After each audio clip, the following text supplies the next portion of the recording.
Hello friends, welcome to my effortless learning channel. My name is Sajda and today we will discuss about layers of atmosphere. Generally exam में layers of atmosphere से काफ़ी question पूछे जाते हैं और बहुत से बच्चों को दिक्कत होती है कि कौन सी लेयर में कौन सी चीज़ पाई जाती है और इसको हम कैसे लॉन्ग पीरियड तक याद रखें। तो बस उसी चीज़ को हम याद करने के लिए ट्रिक का यूज़ करेंगे। So let's get started. तो सबसे पहले हम जान लेते हैं कि लेयर्स ऑफ एटमॉस्फेयर होता क्या है। यहाँ मैंने एक डायग्राम बनाया है जिसमें आपको अर्थ और सन नज़र आ रहा होगा। तो सन और अर्थ के बीच में जो एरिया है, जितनी सतह बनती है, उसे लेयर ऑफ एटमॉस्फेयर कहते हैं। और जो हमारा वायुमंडल है वो 10,000 किलोमीटर तक फैला हुआ है। और वायुमंडल को तापमान और अन्य घटकों के हिसाब से 5 भागों में बांटा गया है। और सबसे पहला जो लेयर है उसका नाम है ट्रोपोस्फियर, ठीक है। और इसको हिंदी में हम बोलते हैं क्षोभ मंडल। अब इसके अंदर क्या चीज़ें पाई जाती है, अब ये देखते हैं। इसमें क्या होता है, मौसम संबंधी घटनाएं जैसे बारिश, आंधी, तूफान आदि शामिल है। और इसको हम संवहन मंडल के नाम से भी जानते हैं। और ये जो लेयर है ये 18 किलोमीटर तक की ऊंचाई तक फैला हुआ है। अब सेकंड लेयर का नाम है स्ट्रेटोस्फियर, ठीक है। इसमें क्या होता है आइए जानते हैं। तो इसमें क्या होता है, ओजोन परत की जो अल्ट्रा रेज किरणें आती हैं वो रोकता है। ओजोन परत अल्ट्रा रेज को रोकती है और इसमें एरोप्लेन को उड़ाने के लिए आदर्श माना जाता है। और इसकी जो ऊंचाई है वो 50 किलोमीटर तक फैली हुई है, ठीक है। ये लेयर कितना ऊंचाई तक फैली है, 50 किलोमीटर तक ऊपर तक है, ठीक है। अब हमारा जो थर्ड लेयर है उसको हम कहते हैं मेसोस्फियर, ठीक है। और हिंदी में हम क्या बोलते हैं, मध्य मंडल। अब इसमें क्या होता है आइए देखते हैं। इसके अंदर क्या होती है, उल्का संबंधी घटनाएं होती है, ठीक है। और यहाँ का जो तापमान होता है वो सबसे कम होता है, -100 डिग्री सेल्सियस होता है।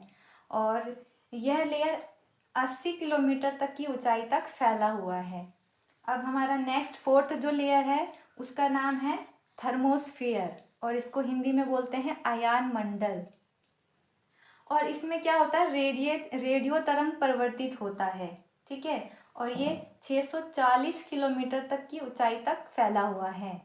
और हमारा जो लास्ट जो लेयर है उसमें क्या होता है, उसका नाम है एक्सोस्फियर। और उसमें क्या होता है, यहाँ जो ये लेयर है जो इसमें हल्की गैस होती है, बहुत हल्की होती है। और हल्की होने के कारण इसमें हम लोग क्या छोड़ते हैं, उपग्रह भेजते हैं, ठीक है। और ये कितना ऊंचाई तक फैला हुआ है, 10,000 किलोमीटर तक की ऊंचाई तक फैला हुआ है। अब हमने लेयर्स ऑफ एटमॉस्फेयर समझ लिया है और इसको लॉन्ग टाइम तक याद रखने की ट्रिक को देखते हैं। तो मेरे पीछे पीछे आपको दोहराना है। जैसे यहाँ पे मैंने लिखा है, टीना ने स्ट्रेटनर मीशो से लेकर टॉम से एक्सपोर्ट करवाया। अब हमारी यहाँ पे एक ट्रिक है। सबसे पहले हम यहाँ देखते हैं, मीशो ऐप है जिसके बारे में आप सब लोग जानते हैं। बस आपको ये दिमाग में रखना है।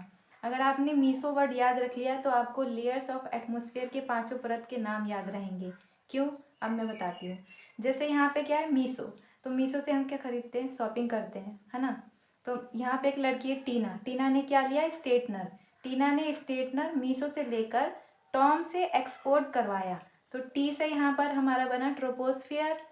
और यहाँ पे हमारा सेकेंड लेयर का नाम है स्ट्रेटोस्फियर। तो इसका हमने हाफ भाग लेके इसको बना दिया स्ट्रेटनर। फिर हमने मेसोस्फियर को बना दिया मीशो।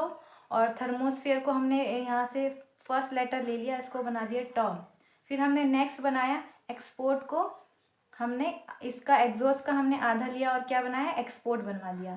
तो क्या बना, टीना ने स्ट्रेटनर मीशो से लेकर टॉम से एक्सपोर्ट करवाया।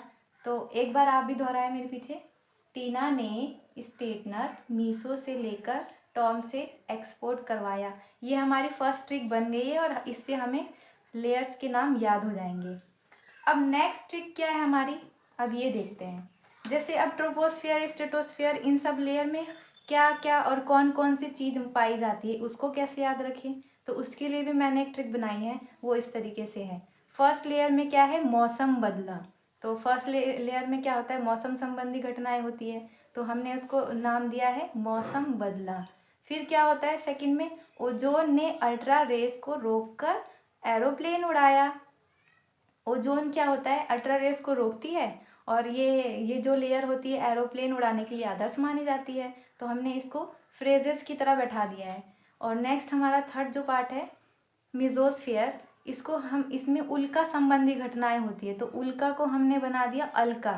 अल्का ने -100 डिग्री सेल्सियस तापमान पर, तो अल्का क्या है यहाँ पर, उल्का, उल्का संबंधी घटनाएं होती है और यहाँ का जो टेम्परेचर होता है, तापमान होता है, वो बहुत कम होता है, सबसे कम होता है और -100 डिग्री सेल्सियस होता है। ठीक है। फिर नेक्स्ट हमारा है थर्मोस्फियर। थर्मोस्फियर में क्या होता है, रेडियो तरंग परिवर्तित होता है, तो हमने इसको बना दिया रेडियो तरंग को। फिर नेक्स्ट क्या होता है, लास्ट जो लेयर होती है उसमें हल्की गैस होती है, इसीलिए उसमें उपग्रह छोड़ा जाता है।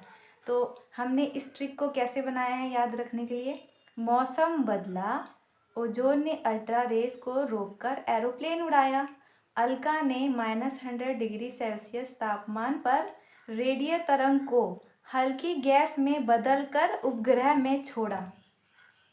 मेरे ख्याल से आप लोग आइज क्लोज करके अगर 5 बार इस वाक्य को रिपीट कर लेंगे तो आपको एटमॉस्फेयर के बारे में लगभग 50% की जो भी नॉलेज है हो जाएगी और आप अपने एग्ज़ाम में 1 से 2 मार्क्स कभी भी गंवा नहीं सकते हो। तो प्लीज़ अगर आपको यह मेरी वीडियो पसंद आए तो please please please like share and subscribe करें।